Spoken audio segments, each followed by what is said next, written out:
Hi you guys, I hope you're all doing well. I am so excited to film this video for you. I received so many queries. I just put up a Q&A for on Instagram for gut dysfunction, and I am overwhelmed. I am so happy that I'm doing this because so many people have so many basic questions that I can address in this video. A lot of questions are personal and I apologize, but I am going to be skipping on those, and I am having a very bad hair day. It's just a mess.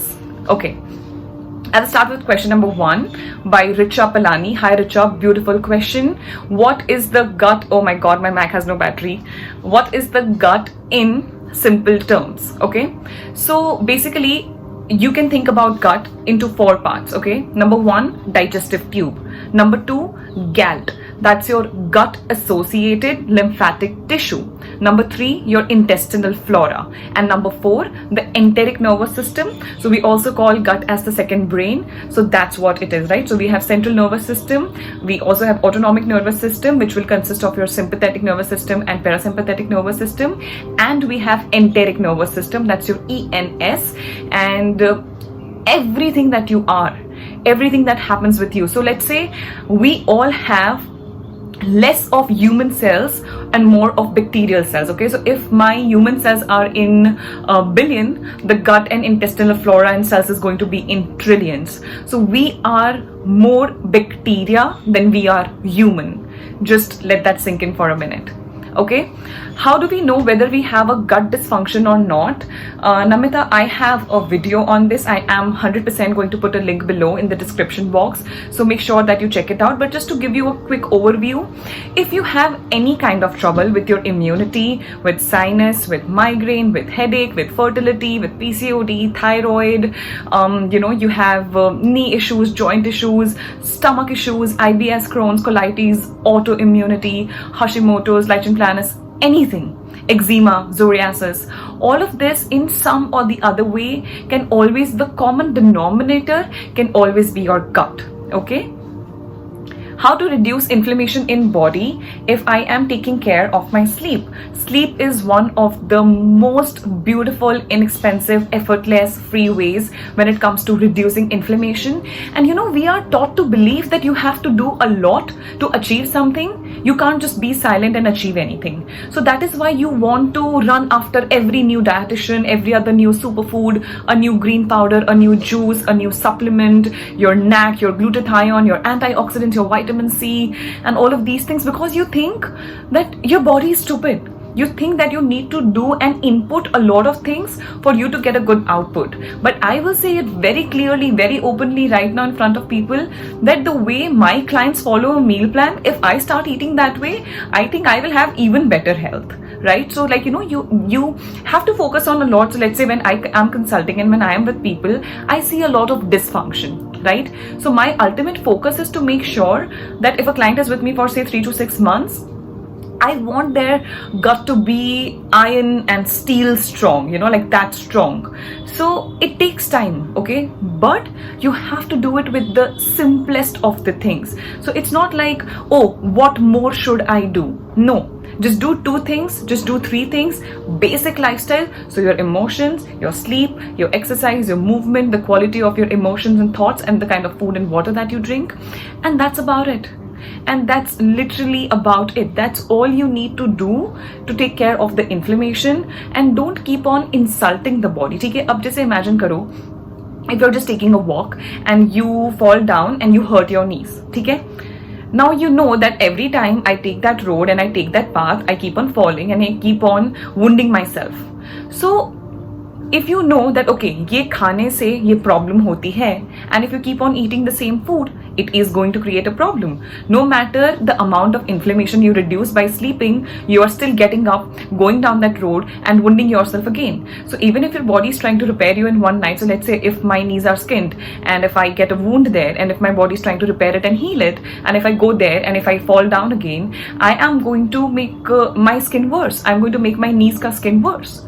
So you have to know that I need to stop insulting the body. That is why if I use a word diet, it would be specifically in this context, that is, focus on the elimination diet and not on the addition diet. So moringa and beetroot and amla and superfood and collagen and protein, more protein. That's not how it works. Yes, you need protein. I believe now more than ever in a protein-centric diet. I myself am on a protein-centric diet, but after eating 20 to 30 grams of protein for 2 to 3 to 4 years, I have been here where I can digest 150 grams of protein. So you need to build your way up. You can't just have protein and have to say that, oh, I have a gut dysfunction.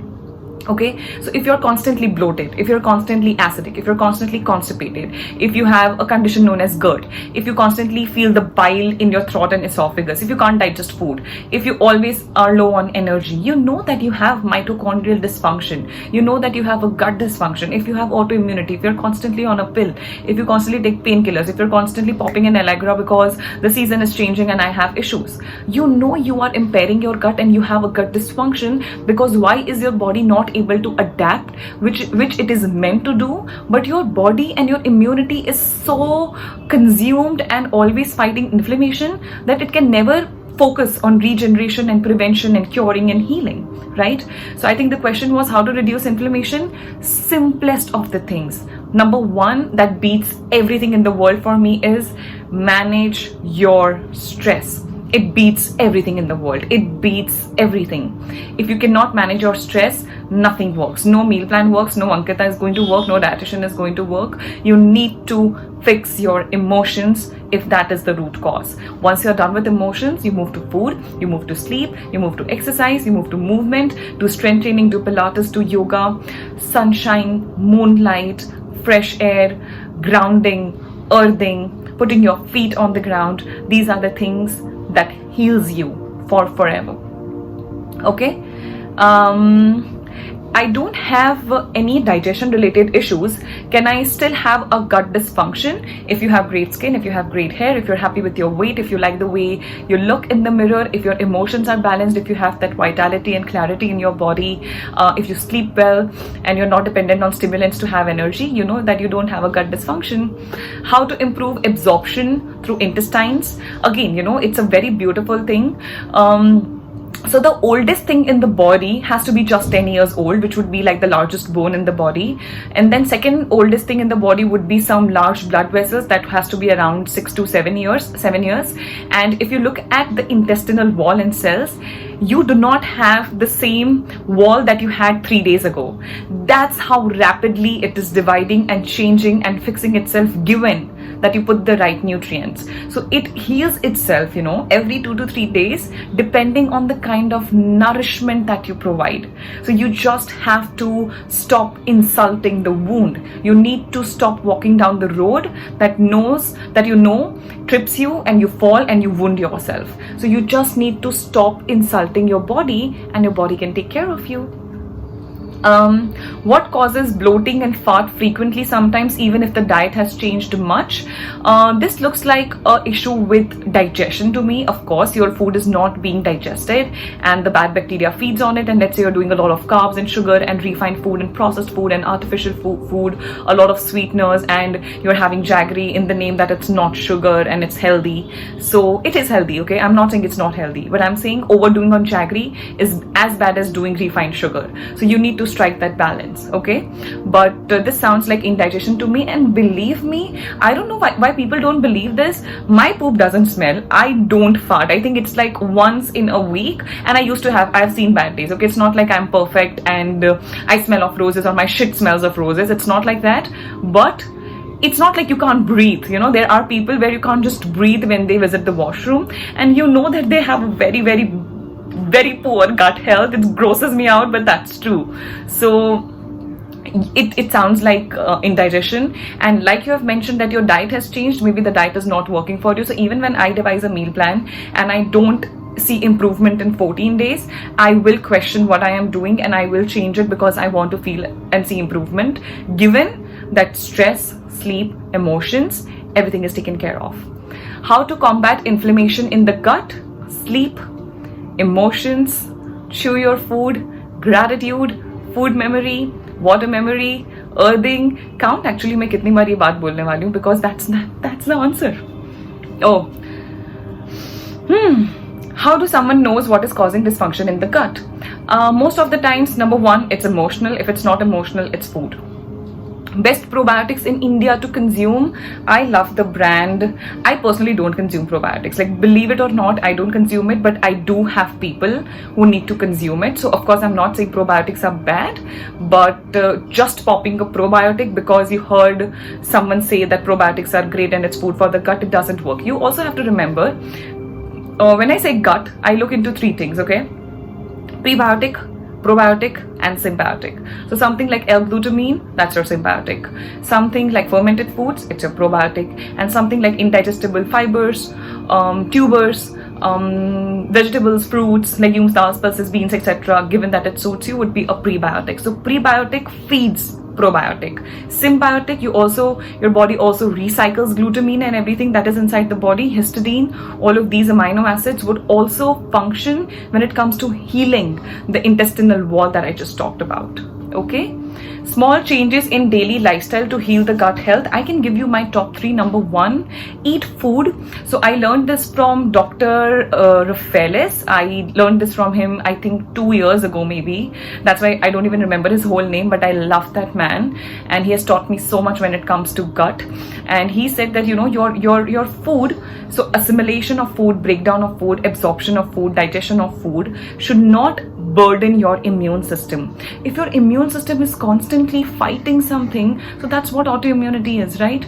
If your body is constantly fighting something, how does my body focus on repairing and healing? Because I have limited amount of energy, and all of this is constantly directed to the insult that you put on me in the form of food, in the form of stress, in the form of not sleeping, in the form of eating not correct foods and everything. So you want to eat something that does not burden your immune system. So I can personally not digest millets very well, okay? I can digest rice well. I can't digest dals well. So just because dals are healthy, I will not continue eating it because it burdens my immune system. It puts a lot of load on my gut, and my body is not able to break it down, digest it, assimilate it. And if it does it, it is at the cost of bloating, gas, constipation, pain and aches in the body, and you don't feel satiated, you have a lot of sugar cravings. All of these things is burdening my body. Food should give you energy. Food should not take away the energy. So I want my food to give me the energy. So I am not saying that dal is bad. I'm not saying that rice is bad, or quinoa is bad, or your amaranth is bad, or your bajra is bad. It's just that for your physiology, for your biology, maybe at this point it doesn't work. So I don't want to put foods in your body that burdens your immune system. So you eat in a way that does not burdens your immunity. That would be eating something that you have grown up eating. But again, wheat is questionable, dairy is questionable, dals is questionable. Can everyone eat it? Depends on how well they take it. I take dairy very well, so I do dairy. I have patients who do well on gluten, so they do gluten. So like khapli is a better version. I have patients who cannot digest dals, so we don't do dals. I don't like doing dals, so I don't do dals. Does this mean that dal is healthy? Unhealthy? No. And I think I would like to touch upon one point, that is, people think that dal is a source of protein. You are right, but almost. It's a lot of carbs, it's a lot of calories to get your 14, 15, 16 amount of protein, which again is incomplete protein, right? So your plants are incomplete protein, animal sources are complete protein. So your whole amino acid profile, we have non-essential and we have essential. Essential is something that my body cannot produce, so I need to ingest it, right?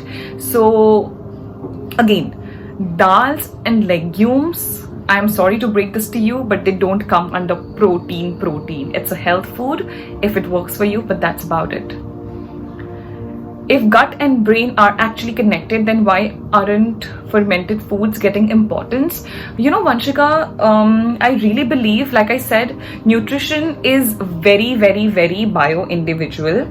And just because fermented kombucha or rice kanji or South Indian works for a major chunk of the population, it doesn't mean that it's going to work for everyone. You know, there are people, there are places, I think I might be wrong, there's a place in Alaska where there is a community of people and they get rotten teeth if they eat fruits. Just imagine. So they have, let's say they just eat meat and flesh and stuff. So they can't do with the fruit. Now, according to everyone, fruit is healthy, but not for them because it's not working for them, it's not suiting them. So it's a very bio-individual approach.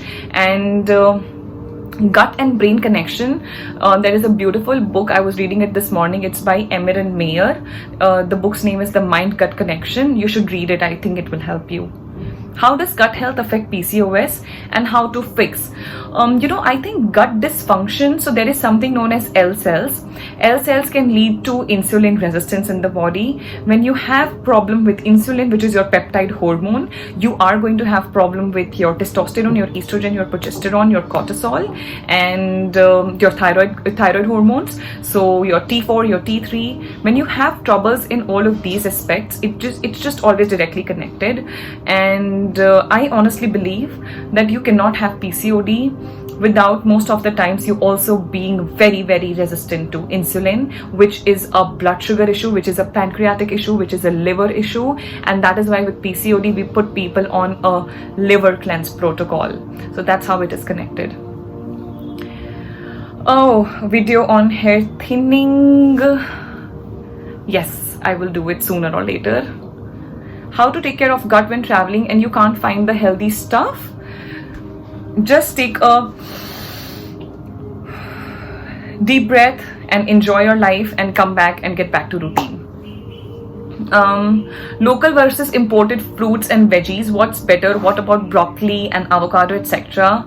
I love broccoli, I love avocado, I eat it on a regular basis, yes, but I get it from a store and they deliver it to us. If it is expensive, if it is unaffordable, if it's not available, then your gobi and patta gobi can also do the same thing. But if you can get it, that would be great. Okay. How to keep constipation at bay while traveling? You know, this is usually a problem where you can't take a dump because you are just very not familiar to the environment and your body can't push it out. It's also related to anxiety for some people. I used to have it very, very long ago. When I used to do modeling and go for shoots, I used to be so yucked and egged out with the restrooms and stuff. So it can be that, but yeah, you need to find out the root cause of your constipation and then fix it. What are your thoughts on lemon and honey warm water first thing in the morning? I don't want to say it. Diet to get back to a healthy gut.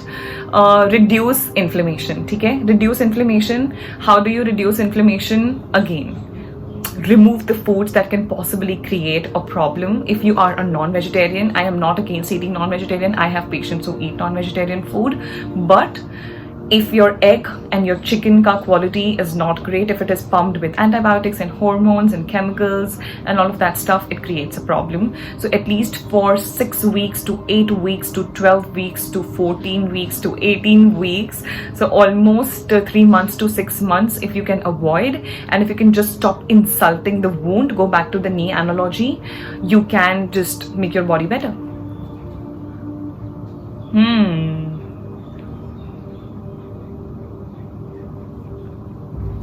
This isn't a question related to gut health, but I am curious. Do you believe in the law of attraction? Yes, I believe in law of attraction. I practice it. I am a powerful manifester. I'm just manifester. I'm sorry. I am a powerful manifester. Too much. How to heal IBS? It's very bio-individual. Breakfast options when you are on gut cleanse. So when you're on gut cleanse, and if you are someone who gets bloated with fruit juices and green juices and stuff, first of all, don't do fruit juices. Number two, if you are doing green juices, that's great, but you can do green juice. You can do something that is rice based. So let's say your poha or rice based, South Indian preparation, rice based idli and stuff.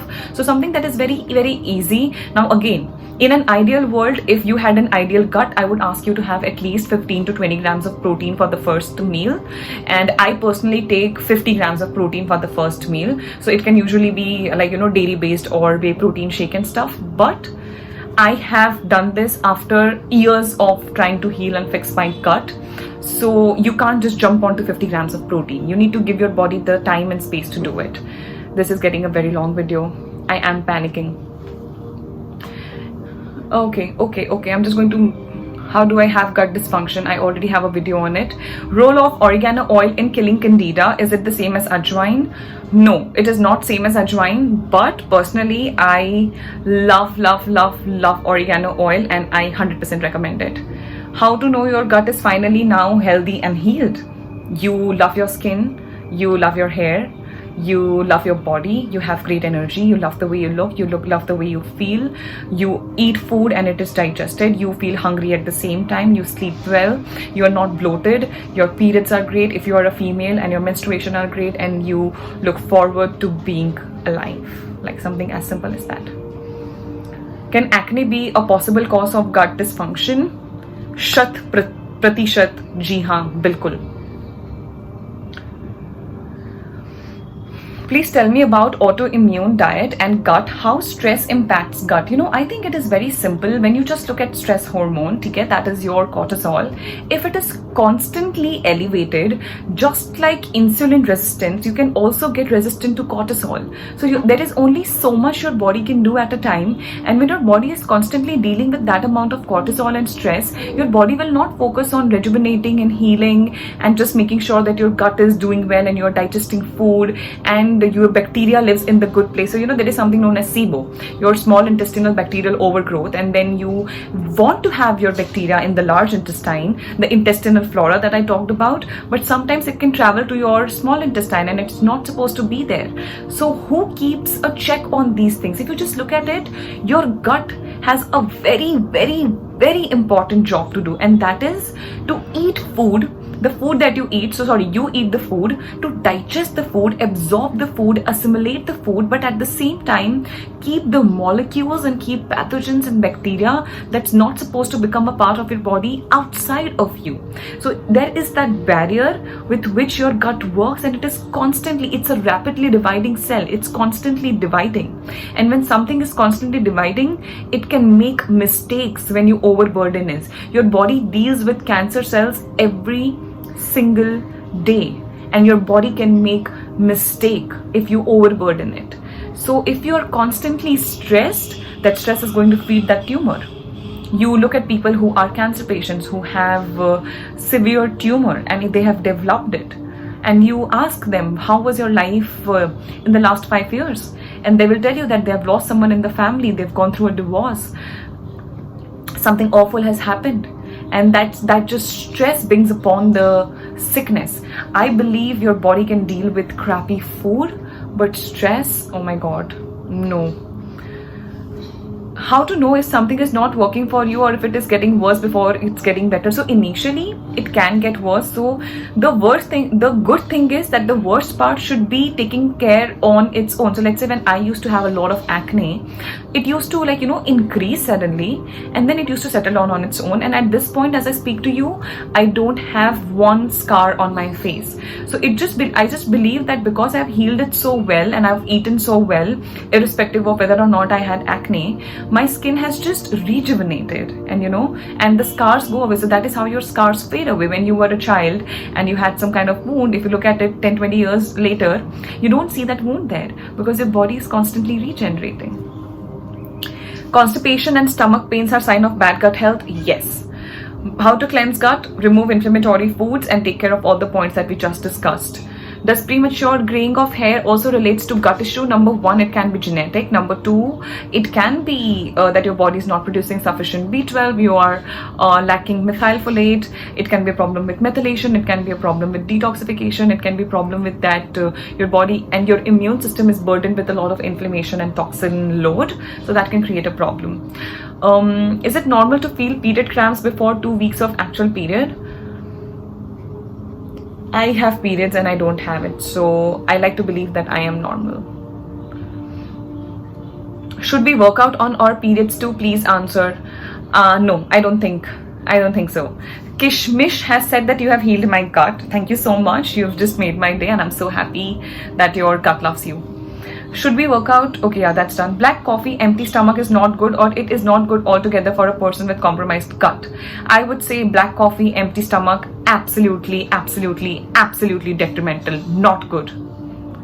Not good. Some good source to study about gut health. Oh, so I will tell you. So like I said, the book name that I suggested. So I usually go for podcasts and videos that people are not looking at anymore, right? So I go back to people who have studied this for 20, 30, 40 years. So a lot of podcasts on Spotify, you just put like the gut brain connection and you will find so many podcast options, and then you can just see what works with you. Do I see that's the book I was just talking about. Yeah, this is Emerald Mayer, The Mind-Gut Connection. See what I've written.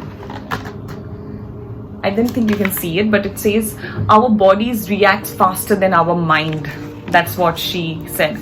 So yeah, good books.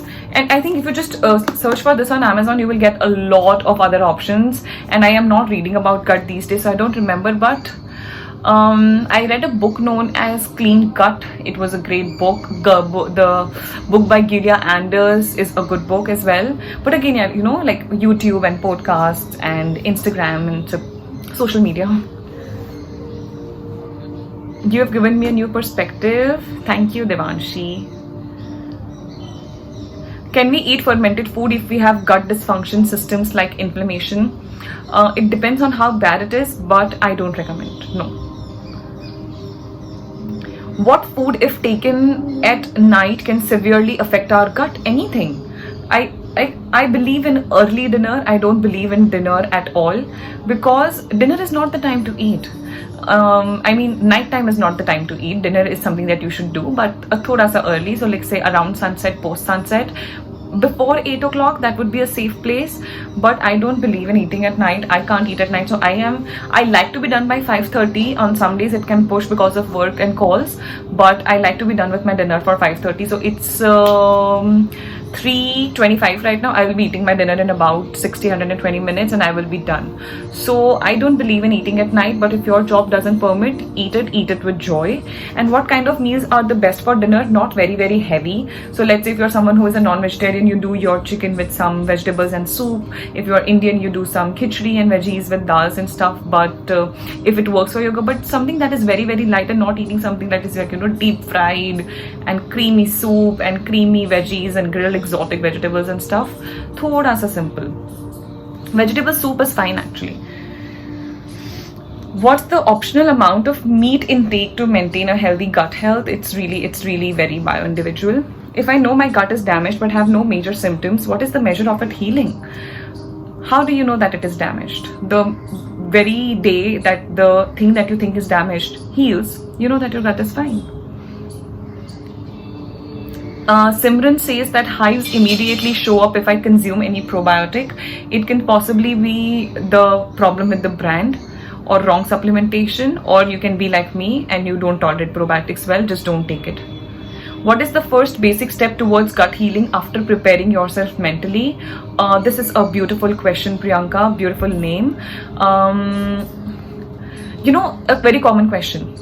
अच्छा तो अब कब तक gluten नहीं खाना है? अच्छा तो अब कब तक डेयरी नहीं खाना है, अच्छा अब कब तक एग्स नहीं खाना है. It's like, I always tell it, if you have a child and that child is learning how to walk, so the child being your gut, and your gut learning to walk, meaning that your body is trying to learn something and heal. Okay, so it's not like you never question that child कि अच्छा ये बड़ा होके बिल्कुल भी walk नहीं करने वाला है, because he keeps on tripping and he cannot ever walk. When your child is learning, you let it learn. So when your gut is learning, when your gut is healing, when your gut is fixing itself, you remove the dairy, you remove the gluten, you remove your fruits, you're not doing a lot of dals, and you're eating your basic rice, sabzi, and vegetable soups, and some basic fruits like berries and stuff. If you're doing that, that's great. But you want to give your body enough time for it to heal. And you don't have to focus, अच्छा मेरा गट heal हो जाए फिर मैं वापस से तुरंत gluten खाना चाहती हूँ, मेरा गट हील हो जाए तो मैं वापस से ये डेयरी का ये खाना चाहती हूँ. You have to become a person who knows it as a skill that I just need to eat well for myself, and that is how I can take care of my gut. Okay? How to consume honey? How to not consume honey? Never bake with it.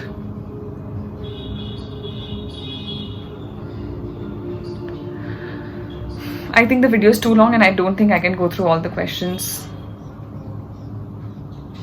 How many hours of fasting in intermittent fasting do you recommend to treat gut inflammation? Circadian rhythm fasting, 12 hours, sunset to sunrise. If you're not hungry, extend it to 14 to 16. That would be amazing. Fasting is one of the finest ways for your body to reduce inflammation and heal gut. Finest. But again, don't overdo it. If you have a hormonal imbalance and stuff, you want someone to calculate it for you.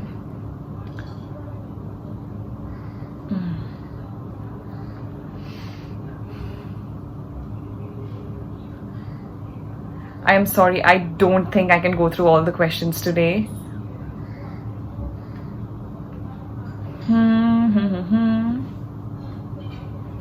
How do I find out if I have a leaky gut? Any medical tests to find out digestion enzymes level? Yeah, you can always do amylase, lipase, protease, pepsin.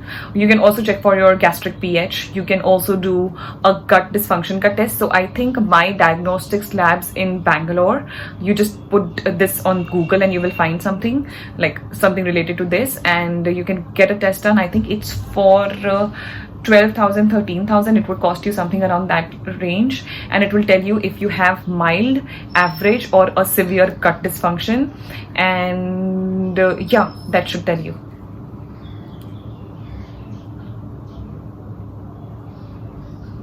Is dull pain and little swelling in the lower right abdomen due to gut dysfunction? Not necessarily, but yeah, it could be due to check your liver's health, check your gallbladder's health, and just get your ultrasound done and just see that it's not something major. Can't seem to have a flat stomach no matter how much I work out. Stop working out for a while. Balance your hormones. A lot of cortisol will lead to belly fat, and cortisol works antagonistically to insulin.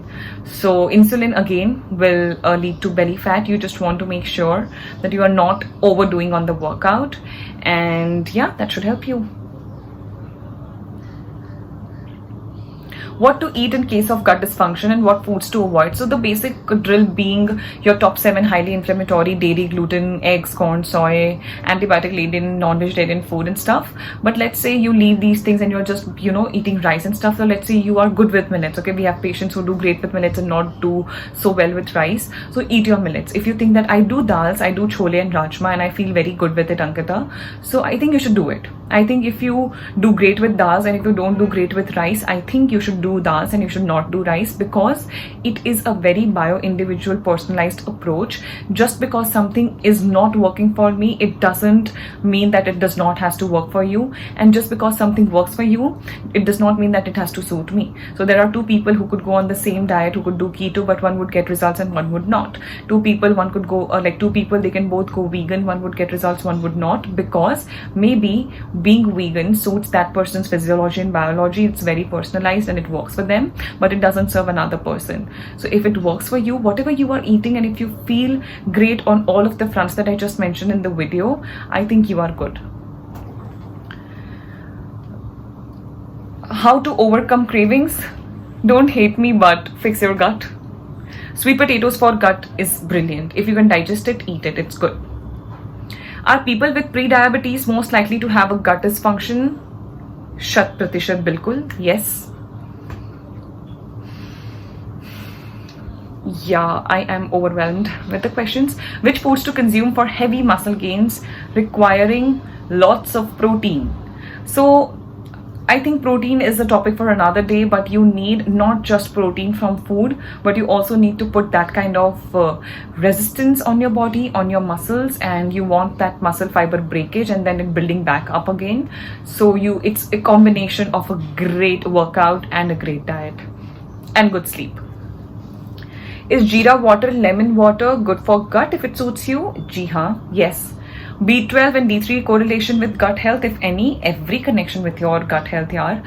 Your vitamin D, the receptors, your bad bacteria can jump onto the vitamin D receptors and you can take as much vitamin D3 that you want, but you will never be able to have optimal levels. You stop the supplementation and you will go back down to zero again because the problem is in the gut. I was just thinking about this morning that you cannot just supplement your way out of a deficiency. You need to go to the root cause as to why do I have a deficiency and fix the gut health and make sure that your body is producing enough intrinsic factor for you to have optimum levels of B12. So it's 100% connected.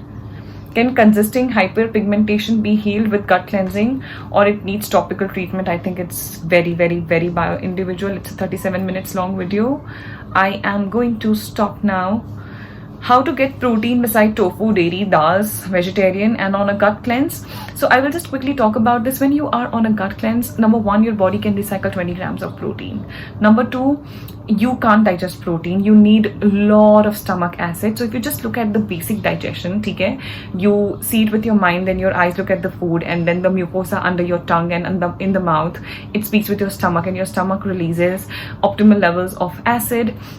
You have something known as pepsin, which is a very acid-loving kind of an enzyme and it loves to be in an acidic environment. You need these things, your stomach is going to... So we think of the stomach and digestion as a food processor. Ki koi mixie or blender hai, you put something and it's just churned and it just goes out. No, you need a lot of, say, bicarbonates and enzymes and stomach acid, and then you need the intestinal flora. You need to feed the intestinal flora. So it's a very complicated yet very simple process until we complicate it and ruin it with our habits. So your stomach will create something known as chyme, that's your CHYME, and now this chyme will go into your first initial parts of the small intestine, and in the small intestine the acidity of chyme will ask the pancreas to give you a certain amount of digestive enzymes, which will, so you need a amylase, you need lipase, you need protease. So amylase is for your glucose and carbohydrates, your lipase is for your fats, you need protease for your protein. So it has to come from the stomach, but a lot of people have problem with the stomach and acidity of the stomach, and on top of it they have a huge issue with taking a lot of antacids and proton pump inhibitors, that's your PPIs, and that just ruins everything. So this chyme, you need this chyme and the right amount of stomach acid for this process to take place, and then you move to your large intestine. There is something known as your ileocecal valve that differentiates your separates your small intestine from large intestine, and then you need your enough flora in the large intestine. You need enough fiber so that it can bind with the toxins and then eliminate it, right? So it's a very complicated process. If you have problem in the large intestine, you can take 150 grams of protein, but it's not going to do shit for you because it's not how the body works.